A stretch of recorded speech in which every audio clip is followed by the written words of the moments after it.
জামাত ইসলামী কোন ইসলামী দল নয়। যিনি বলেন তিনিও কিয়ামতে উঠবেন, আমরা উঠব। আমি 50 বছর কোরআনে কারীমের খেদমত করি, আর 1973 সনে জামাতের রুকন হয়েছি।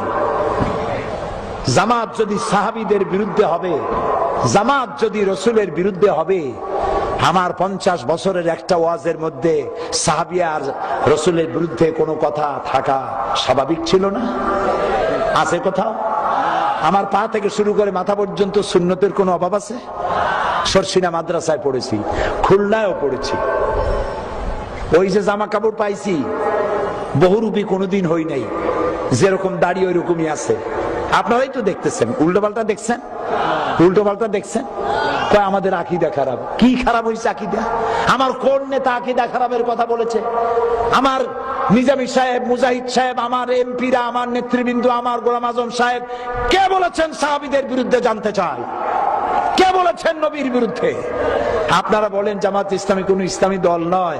আল্লাহকে ভয় করুন, কিয়ামতে আসামি হতে হবে, আসামি হতে হবে, আসামি হতে হবে ইনশাআল্লাহ। আপনি যে কথা বলেন, আজ আমি নাম নেব না, আমি নাম নেব না। আপনি যে কথা বলেন, সেই আপনি কথা বলেন দিলীপ বড়ুয়ার ভাষায়।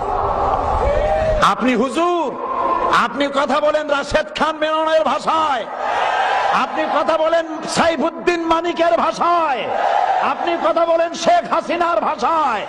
তাই জাতি মনে করে হয় আপনি ভারতের দালাল, আর না হয় আওয়ামী লীগের বেটি।